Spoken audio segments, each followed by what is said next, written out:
Well, thanks, Martin. Yes, you're quite right. Oxford is the second best university in Britain. I went to St Andrews for undergraduate, which is the best.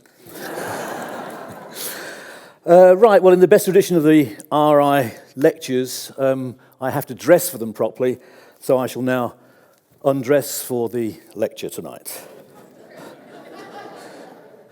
And this is a T-shirt that I got on one of my Eclipse trips in 2012 in the South Pacific. And I'll just give you a word of warning. If you get hooked on chasing solar eclipses, which I thoroughly recommend, you need deep pockets. You will go to some very interesting places. And the book that I wrote that Oxford produced, Eclipse, with the title ripped off from Pink Floyd, Journey to the Dark Side of the Moon, is nominally a story about my life in science, because I was inspired into science at the age of 8, though I didn't know it at the time, by a school teacher who took us out into the schoolyard in Peterborough and showed us a partial eclipse of the sun. It was a total eclipse up in the Shetland Islands, but it was partial eclipse in Peterborough. I was 8 years old then, it was 1954, and he thrilled us totally. And after explaining what was going on, he did a classic RI demonstration. He used a football to represent the Earth, a cricket ball to represent the moon, a flashlight for the sun, which cast the shadow of the cricket ball onto the Earth, and he explained how the moon goes around the Earth and what the eclipse was. And he had seen an eclipse, a total eclipse in Britain in 1927 when he was a teenager. And he said, if ever you see a total eclipse, you will never forget it. And we asked when would be the next total solar eclipse visible in Britain, and he said 1999. Now, if you can imagine yourself at 8 years old in 1954, you've just been introduced to the concept of infinity. But I remembered it, and what I hadn't anticipated was that in 1999, I, my wife, and our elder daughter went down to Cornwall to see this total eclipse, and it was completely cloudy. As a result of which, we had to go and see one in the clear sky, since when I hate to think how much I've spent chasing these things around the world. And the irony of this all is that I wrote this book, which is about the science, my fascination with eclipses and how they've appeared in literature and the wonders of them. And the Daily Telegraph, it got reviewed in the travel section. So there you are. So Eclipse, and follow me on Twitter, it's down the bottom right there, and blah, blah, blah. Okay, so the first picture, this is a picture of the transit of Venus. Venus, the planet between us and the sun, it occasionally crosses the sun. I just show this to bring out two things. Venus is roughly speaking the same size as the Earth. So that black dot you're seeing there is roughly the size of the Earth. And that gives you an idea of how vast the sun is. Now, Venus obviously doesn't eclipse the sun because it's too far away, it's too small in front of it. The Earth is the same size as Venus. Imagine going to the moon and looking at the Earth, and here is a classic example of how eclipses have been portrayed wrongly.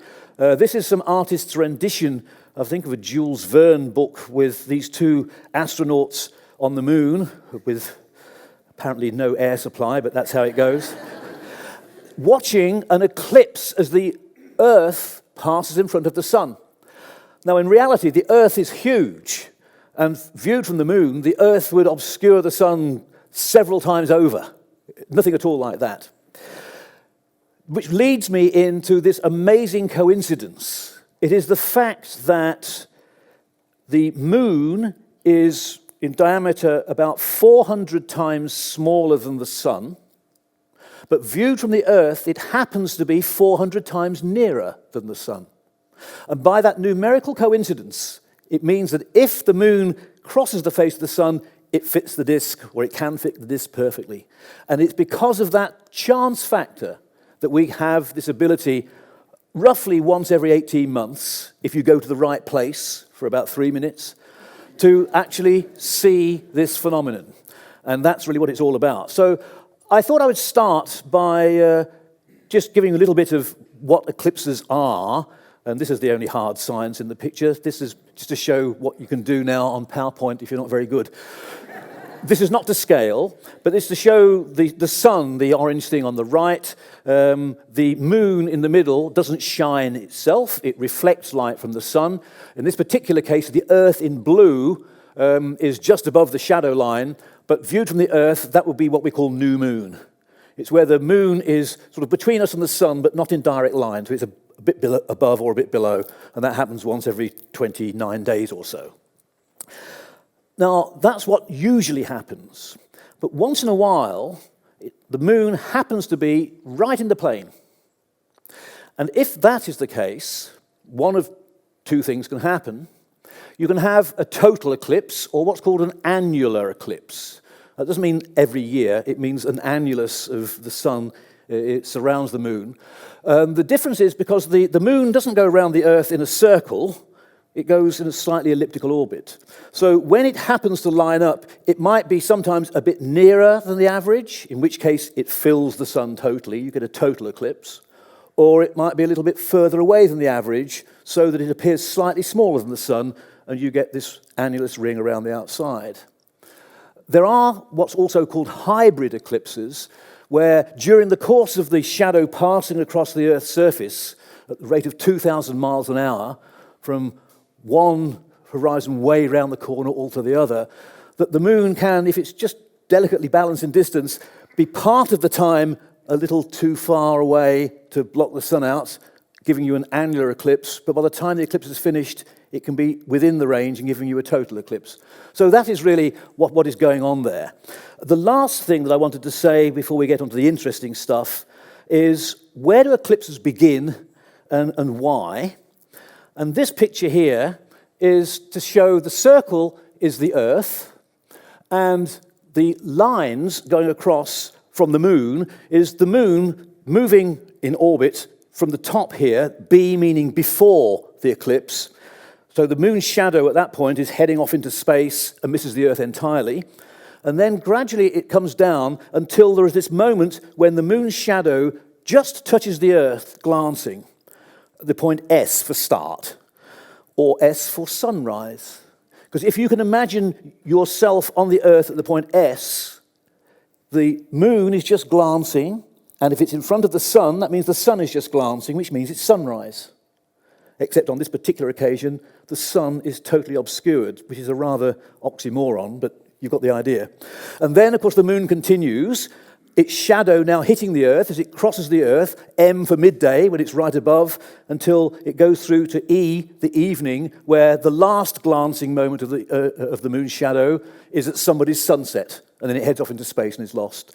So the rule is that a total eclipse will begin at somebody's sunrise in the west, head across the globe until it will depart at somebody's sunset in the east. It sounds back to front, but think it through, and that's what it is. So they start in the west, the shadow goes across from west to east until it leaves. If you don't believe me, here is a time-lapse picture video made from space, which I hope is visible what is happening, but there is a black, well, I'll wait until it gets, the black shadow on the left, heading across slightly north of halfway till it exits on the right. That is the moon's shadow in 2012, crossing the Pacific Ocean and then exiting at the far end. Now that shadow, as you see there, is several hundred miles across.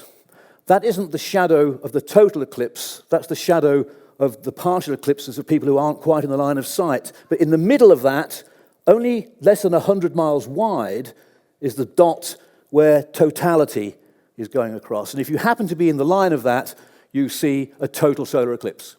And my wife and I went with friends on a ship. We flew to Fiji, got on this ship, and it then set off for 3 days across the Pacific Ocean. In those 3 days, we didn't see a single island, we didn't see a single vapor trail. You realize how vast the ocean is. Then the ship stopped and assured us that this was the spot. And indeed they were right, because that is what we saw. And this shows many things. The little black dot at the top, that is the moon obscuring the sun. Psychologically, you think that it's large. In fact, the size of the sun, or the moon, viewed from here, is about the same size as your little fingernail held at arm's length. It's no bigger than that. When the sunlight is obscured, the shadow, of course, spreads out across space until it envelops you. And what you're seeing here is the moon's shadow above you, and then the extent of the shadow beyond it, you see this 360-degree bright sunset phenomenon. But the shadow itself above you is eerie. I mean, I'm a scientist, I know what's happening. We're all people in the 21st century, we know what is happening. But even so, if you experience this phenomenon, it is awe-inspiring. That's a phrase that's often overused, but it's a case and it is literally true. The first time that I saw a total solar eclipse under a clear sky in Zambia, I had this sense that you could see this black hole in the sky. Something like this. It looked like the iris of an eye. In fact, one of the watching people said, "Is that the eye of God?" It was that sort of phenomenon they felt.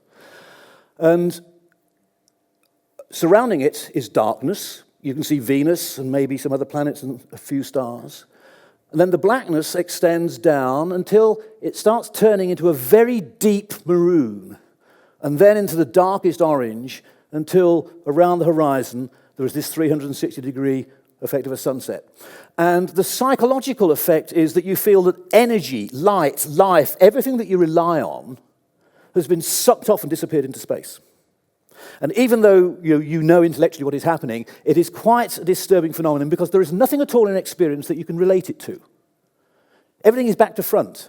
I mean, imagine you woke up and suddenly saw everything in negative image. It's a bit like that. What you're used to seeing, a yellow, bright sun in a blue sky, becomes a black hole surrounded by the very eerie sort of light. And during the 3 minutes of totalities, your eyes get adjusted to it. If you look in binoculars or with a good camera, what you're seeing here is the solar corona and the magnetic fields of the sun pouring out into space, the sort of demonstration that they'd like to do in the RI with magnets under the desk and iron filings on the top that they spread out in patterns to show you the magnetic fields, a thing that Faraday did nearly a couple of hundred years ago, is essentially what nature is doing here, that the magnetic fields of the sun are pouring out into space and the charged particles collecting in that. You can actually see the filaments going out. It's a remarkable sight. I should actually ask, how many people here have seen a total eclipse under totality? That's why you're here tonight, right. I just suddenly thought for a second I'd ask the question. I was experiencing it under these lights of, yes, this is like looking at a total eclipse because I can't see anything, but I saw several hands going up. So you know why it is that people go. Now, I'm sure we have all seen partial eclipses. In 2015, there was this partial eclipse. It was about 80% down here in London, quite similar to what I experienced as an 8-year-old in Peterborough all those years ago. That's what it looked like down here in London. If you had gone up in towards Svalbard, you would have seen something much more dramatic, something like this, which is what I saw in 2012 in the Pacific, just before totality. You actually can see the advantage of being on a ship because there's this cloud tantalizingly in front of where you want there to be nothing at all. And the ship's captain was able to maneuver just in time so that the thing was clear. And this was the image just before totality. And this is one of the things that struck me after seeing a few eclipses.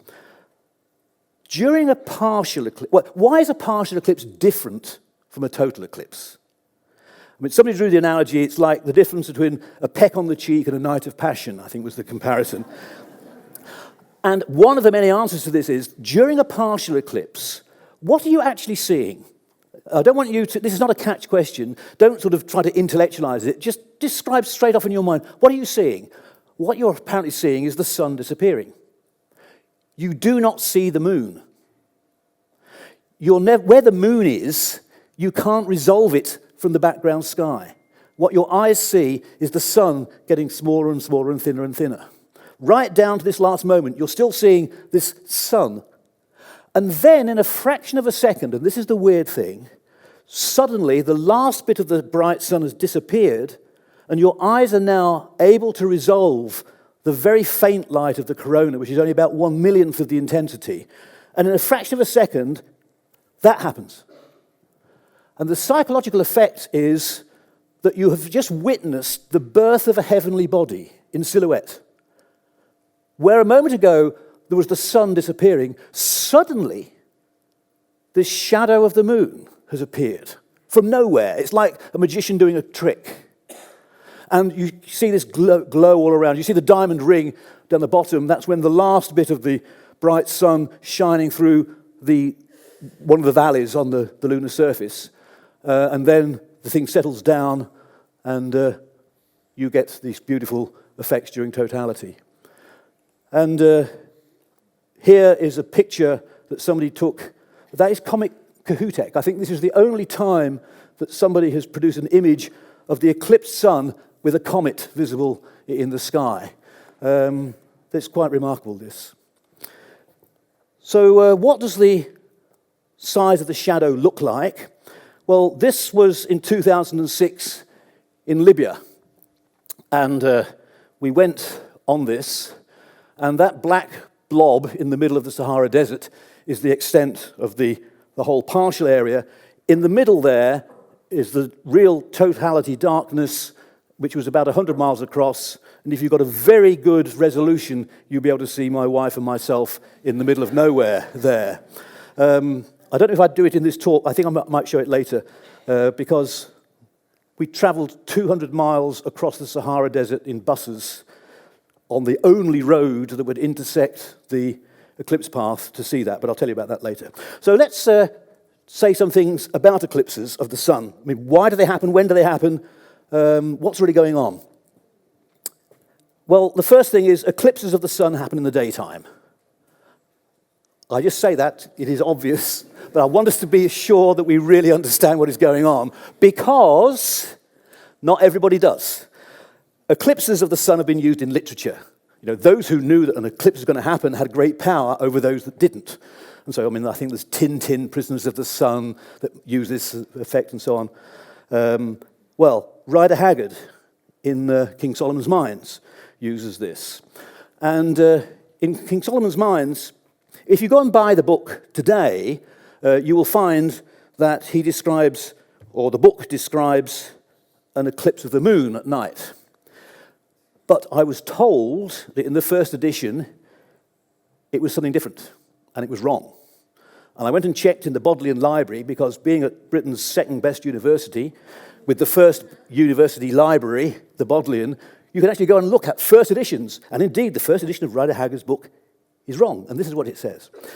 That what they had was that, I think, Alan Quatermain and his pals, they knew that a total solar eclipse was going to happen. And they used this power over the natives who got them in trouble. So they made use of the total solar eclipse to exert this extra power. Great. Then the story continues, and that night, by the light of the full moon, they prepared for the battle the next day. Question, what is wrong? Think about it. You've just had, during the daytime, a total eclipse of the sun, which means that the moon is directly in line between you on the earth and the sun in the daytime.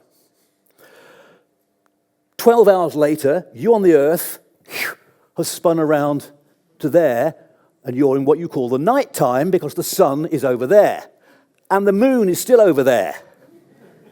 This is what we usually call new moon. It's one of the dark nights. You can't have a full moon for another 14 days. It takes 14 days for the moon to have got around there and light up the nighttime sky. And that was pointed out to Rider Haggard, and he got it changed in the second edition. 14 nights later, the moon can be on the other side. And then there is the possibility that the moon will go through the Earth's shadow. I mean, the Earth is very large, its shadow is large, and the moon can pass through it.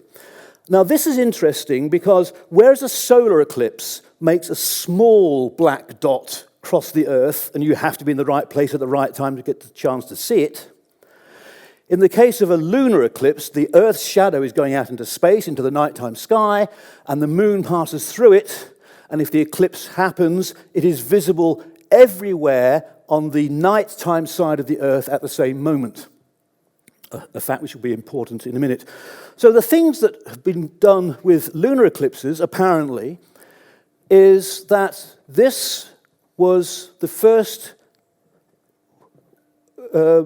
deduction, if you like, by Aristotle that the Earth was round. That the shadow in a partial lunar eclipse the shadow of the Earth is seen across the moon there, curved. And from this, he deduced that the Earth was not flat, but it was indeed a round object. Now, I find this remarkable for many reasons. If you think what he's doing, 3,000 years ago, he's aware of the fact that light casts shadows, travels in straight lines, that the moon must be a solid screen that this shadow can be projected onto, and that is indeed the shadow of the Earth that he is looking at. But all of those things led him to that insight. Now, the thing about lunar eclipses is that when you go from a partial to a total, you would think it wouldn't be very interesting because, the moon disappears until eventually it's just gone. But that isn't what happens. That is what the moon can look like during a total eclipse. And what is happening is that, of course, the Earth has an atmosphere. So the sunlight, where it hits the Earth, sends the Earth's shadow out into space, but the sunlight passing through the atmosphere gets slightly bent, like in a lens. And as it goes through the atmosphere, it gets reddened, like at sunset. So you get this golden light, this red light being shone onto the moon, along with the Earth's shadow in the middle.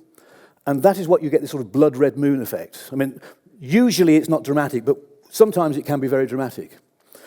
And that is a beautiful example of a total lunar eclipse. And it brings me to two stories about lunar eclipses and how they've been used. A lunar eclipse was used in 1584 to make the first measurement of the width of the Atlantic.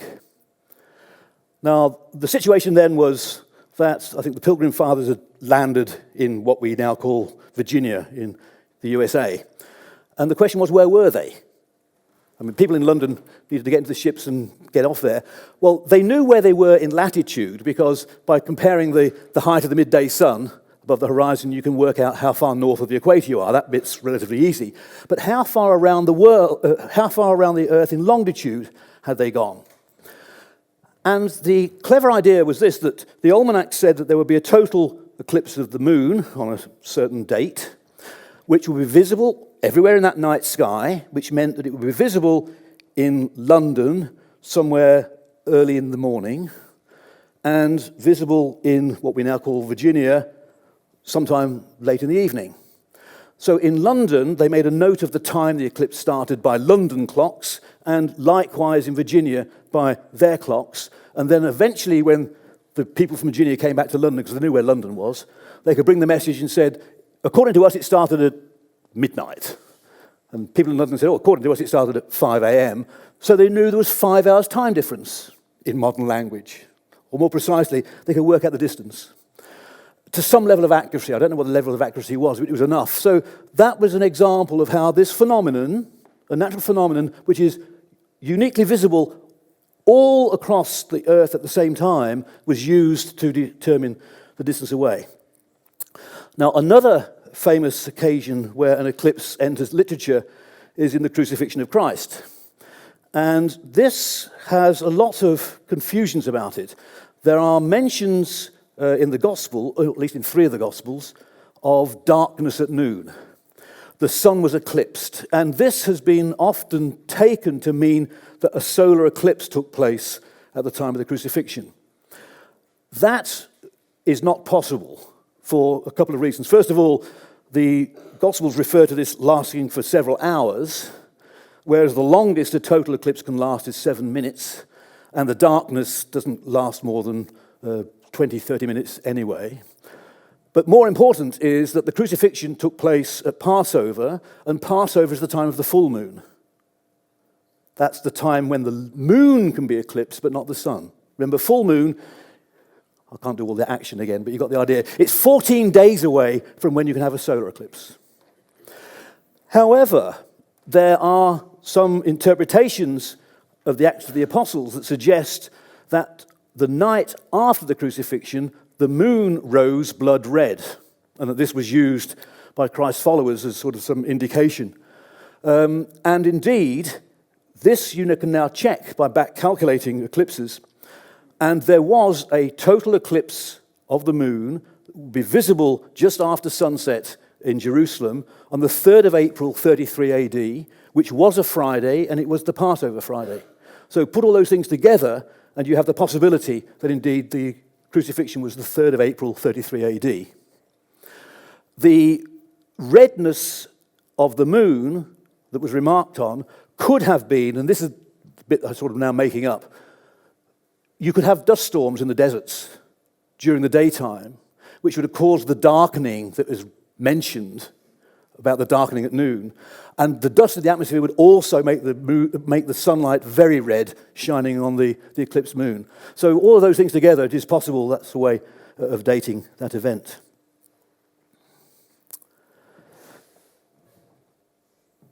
So next question, I suppose, is you want to go and see a total solar eclipse, and you don't want to travel.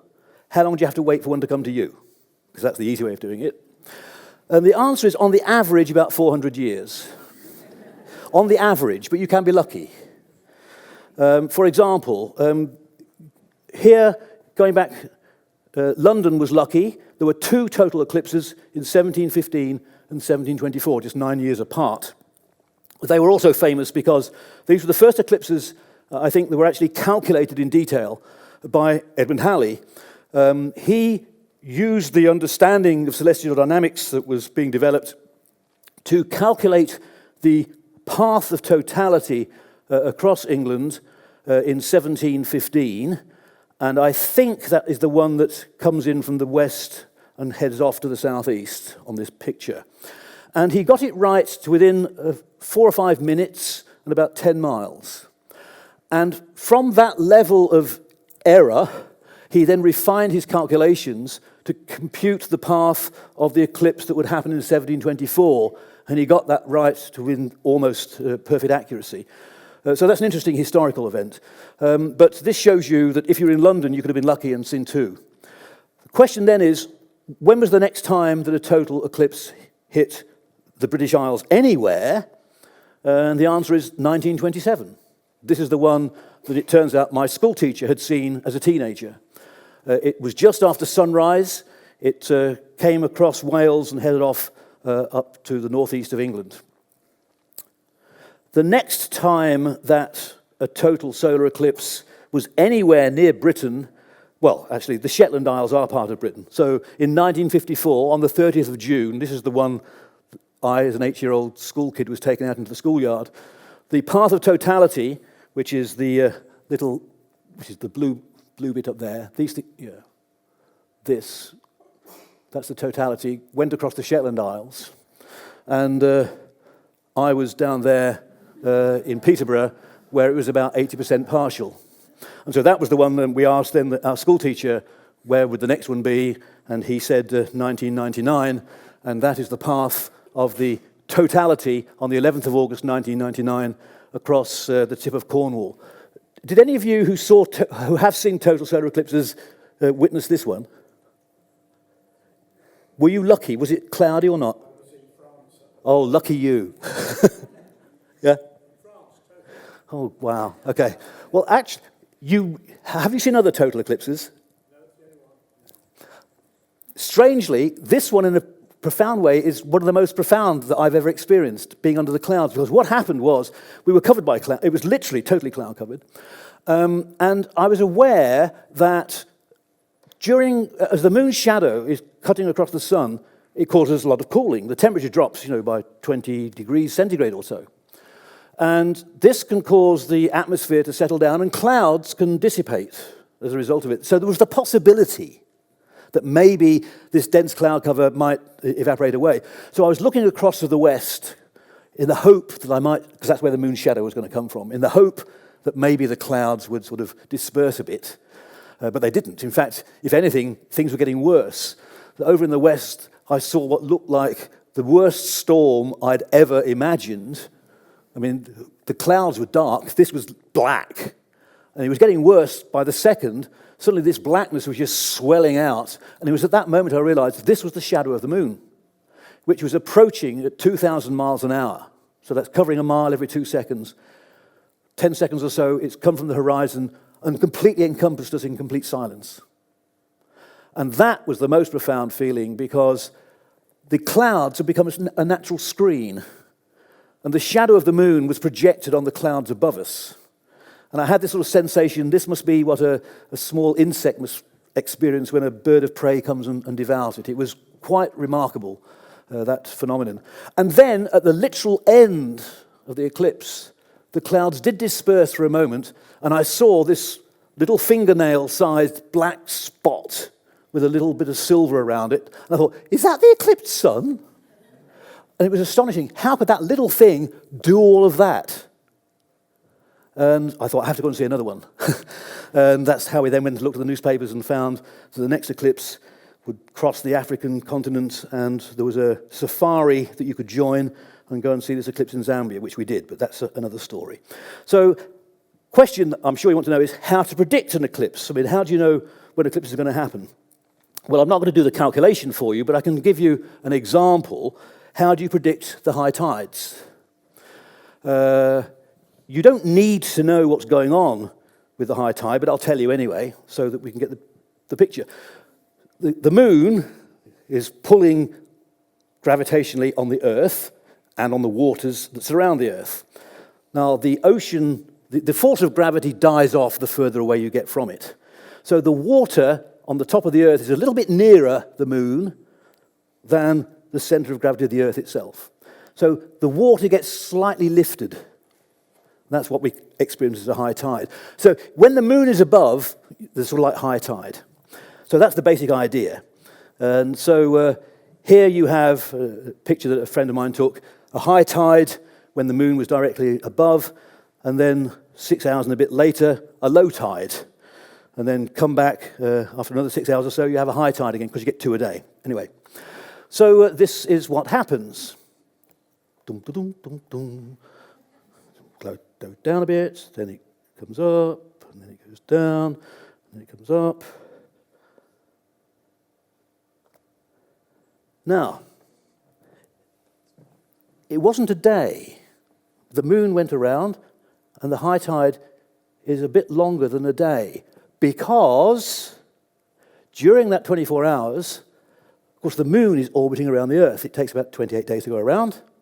So in a day, it's gone, doing the maths, 24/28 of an hour more to get there, which is about 50 minutes.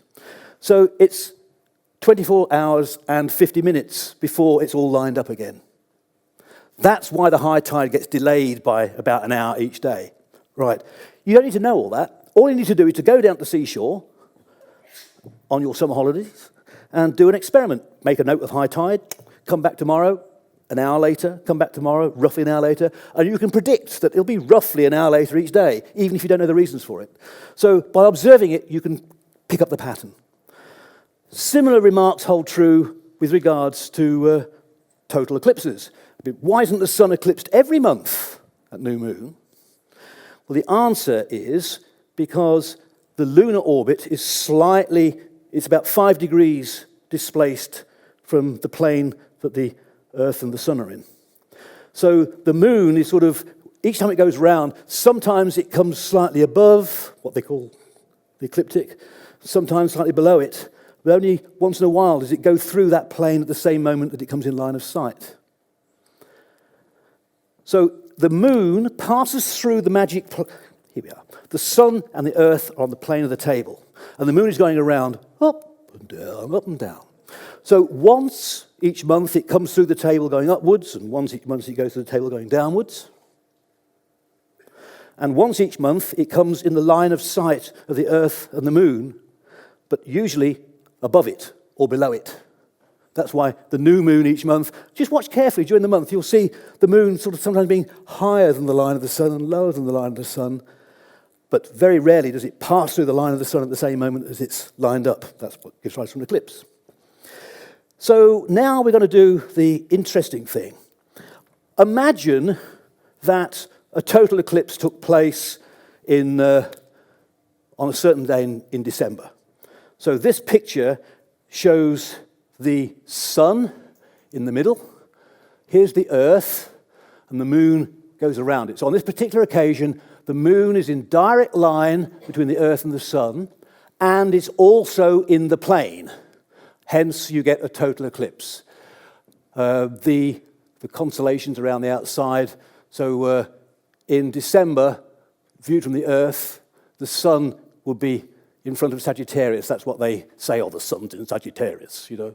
Like at the moment, it being just coming up to August, the sun is in Leo, and I happen to know that because it's my birthday yesterday, and I'm a Leo, so that's my bit. Anyway, that's irrelevant. It's even astrology, which makes it doubly irrelevant. So we've had this total eclipse that's happened. Now let's see what happens a month later.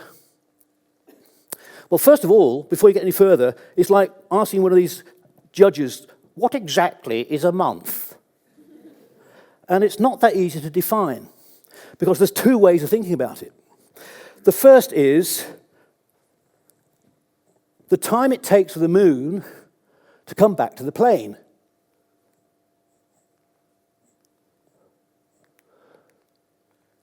So when I learn how to use this, I'm a theorist, not an experimentalist, as you're just telling. So there it was in the plane in December. It goes around once, and when it gets to here, it's back in the plane again. So that is the month into the plane in January. It's called the sidereal month. The moon is in the same orientation relative to the stars, and that is 27.32 days. But it is not in the line of sight of the Earth and the sun because the Earth has moved 1/12 of the way around its orbit. You know, a bit like the high tide thing we did a minute ago. The Earth has moved through its orbit, and so to line up, the moon has got to go a little bit further. So the new moon in January takes place, and again you can do the maths, 1/12 of this time later. And 1/12 of that added to that gives you 29.53. So there are two ways of defining a month. The time it takes to come back to the plane, which is 27.32 days, or the time between new moons, which is 29.53 days. And if you had the perfect lineup last time, it'll be out of the plane next time. However, if you all got your pocket calculators ready, multiply the 27.32 by 13 and multiply the 29.53 by 12, and you'll find like 355 or 354. Not precisely on, but within a day or so, after that number of passages have taken place, the lineup is already pretty good again. So what this is saying is that if you had a total eclipse of the sun, perfect alignment on a certain date, then a year less 10 days later, you might be lucky and have another total eclipse, or at the very least, a partial eclipse. If you want to do it really more carefully, multiplying the 29.53 by 223, if you're real train spotters, and 27.32 by 241, you will find 6,584.3, pretty accurately. After 18 years, 10 1/3 days, the lineup is almost perfect again. So if there's a total eclipse takes place on a certain date, 18 years, 10 1/3 days later, there'll be a total eclipse again. Okay, you don't believe me. Let's look at the first one. This is the only sort of technical picture. Those are months, and those are years. And these pictures show a total eclipse of the sun in solid black. That's an annular eclipse. That means a partial eclipse. That means hybrid. Anyway, so if there was a total eclipse on that day in 2001, 1 year less 10 days later, it was an annular eclipse. 1 year less 10 days later, again. I mean, it's not precise, but you see this sort of trailing back. There are 2 per year because you go up through the plane and you come down through the plane. And the 355-day rule applies to both of those. So if you could pick up this pattern, that is clearly a typo. Oxford University Press, please note. You see, you can use eclipses to detect typos. Amazing. And so you get this pattern. So you don't need to know what causes it, but once you pick it up, you can start predicting roughly. I don't believe it is possible to pick up this pattern from solar eclipses. But the same pattern happens for lunar eclipses. And as I said, lunar eclipses are visible over the whole of the night side of the Earth. And if you go back a few thousand years, people were hunter-gatherers. They were hunting by the light of the full moon. And if the moon was eclipsed, they would notice it. And they would see enough in a lifetime to pick up the pattern. So I think actually it was the pattern of lunar eclipses that gave the clue. And if there is a lunar eclipse, well, if there's a solar eclipse, so that it's perfect alignment, there's a good chance that 14 days before or after, the Earth's shadow is big enough to hit the moon. So the correlation between a lunar eclipse and a solar eclipse within a couple of weeks is very strong. And I think that is probably one of the clues that the sort of the soothsayers and so forth would have appealed onto. But the more precise thing, as I said, was 18 years, 10 days, and 1/3, and here we have it. So 18 years, 10 days, and 8 hours later, you get perfect. And look at this. See, even the colour of the pattern gets preserved. So annular and total, annular and total, annular and total, annular and total, curly, curly, curly, curly, and so on. Precise repetition, 18 years, 10 and 1/3 days later. The relevance of that is that those of us who saw the eclipse in Cornwall on the 11th of August 1999 and can do the higher mathematics of adding 18 years and 10 days to that will bring you to the 21st of August 2017, which is, of course, just 4 weeks today, or yesterday. The 1/3 of the day, the extra 8 hours is the critical thing, because in that extra 8 hours, the Earth has spun through 8 time zones. So what happened back last time, starting in North America, coming across the Atlantic, heading across Britain, out through Europe until it disappeared off in somebody's thing there. So there's Cornwall. Here it comes, right there. So there was Cornwall, 11 o'clock in the morning, and it headed out across Europe. That will now get repeated, but the extra 8 hours will take you to that. Namely, that is why I'm having to translate 8 hours over here to see the eclipse in America next month. It will start out in the Pacific. And I just wonder if there's some real nerd prepared to be on a ship out here in the Pacific at dawn in order to see a totally eclipsed sunrise. Because I would love to know what it's like. You will not have the light of dawn because the sun will be totally obscured by the moon.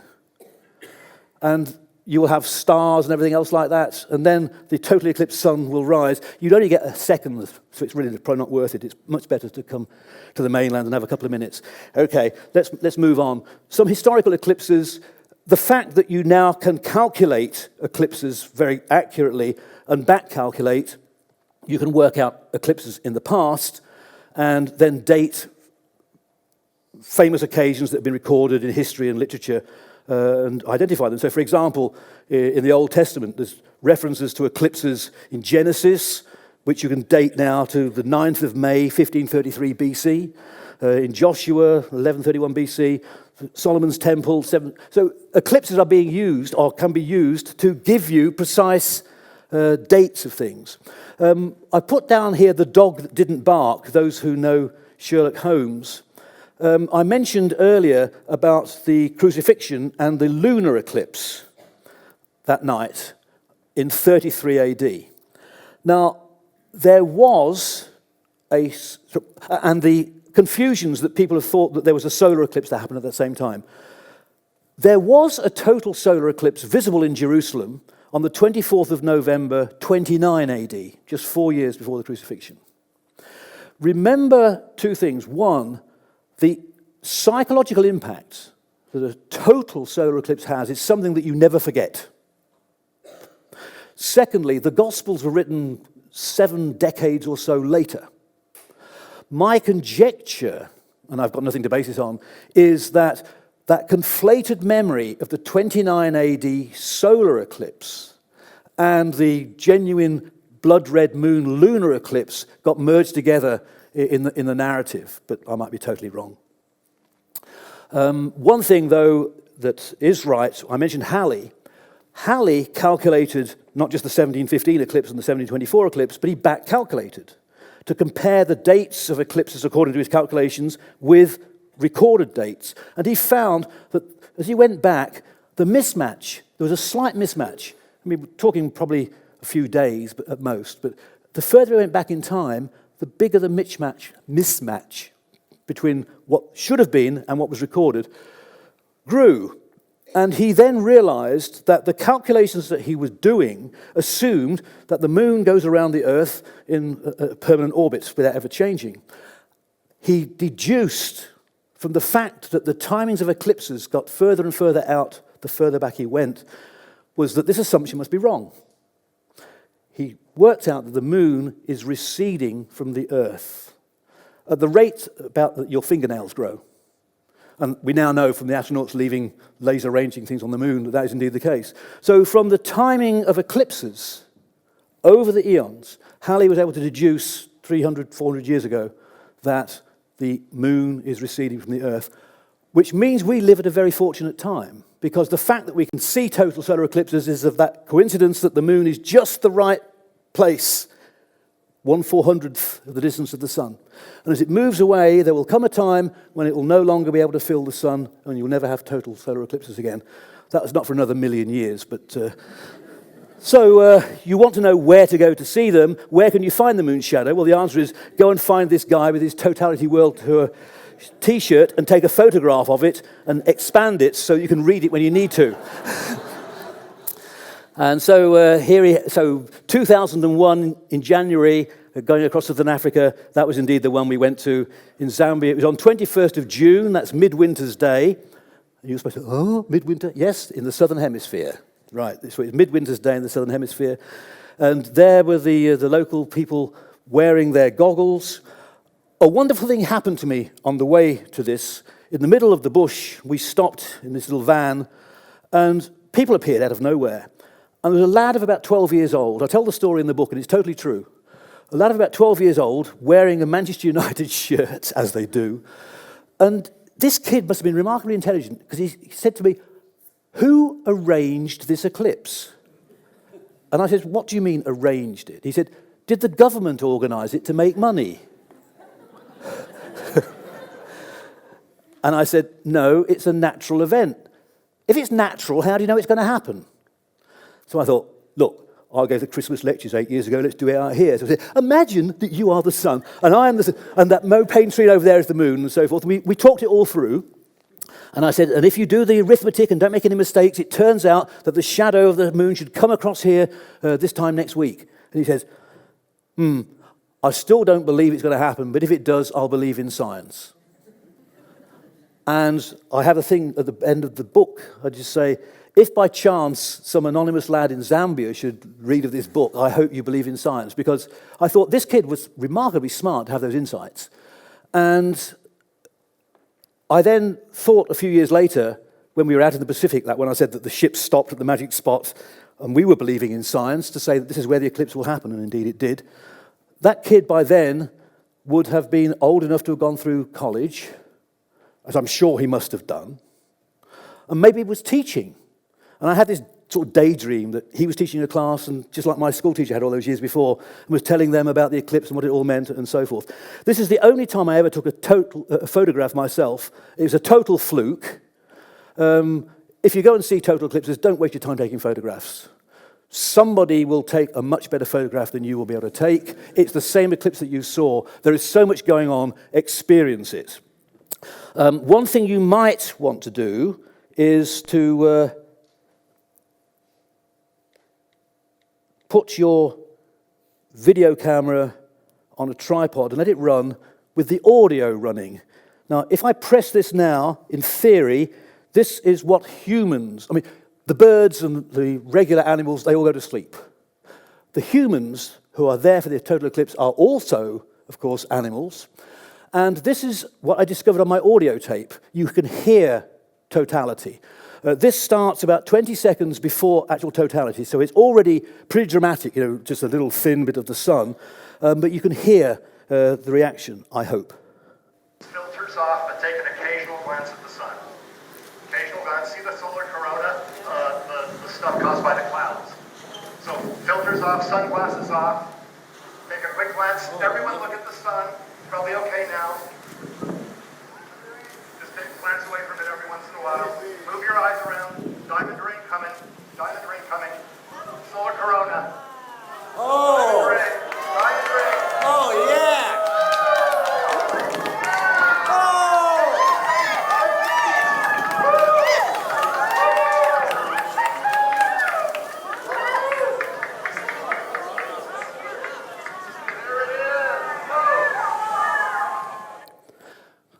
And actually, there are things on that tape I had to remove because people start swearing and they're going, oh, oh my God.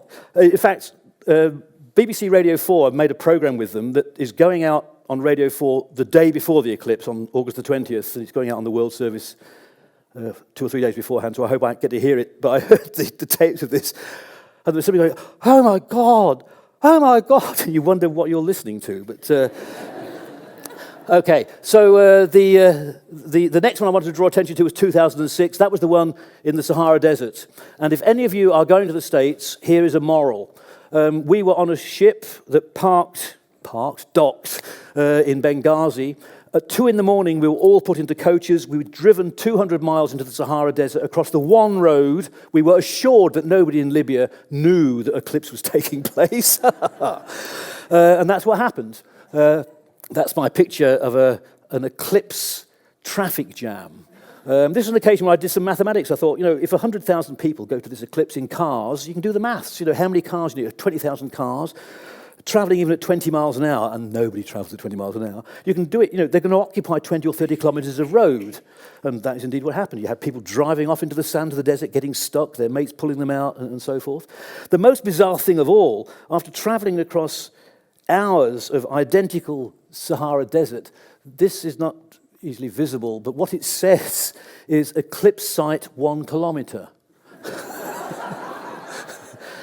And indeed, there was this miniature army of people setting up observation apparatus, and that's what it looked like from space. It was remarkable, because every eclipse is unique and you can't predict what's going to happen. On this occasion, what happened was that we were there in the Sahara Desert, under the moon's shadow, and there was 1 million square miles of Saharan light-coloured sand out of the moon's shadow, reflecting the sunlight back onto the rear of the moon.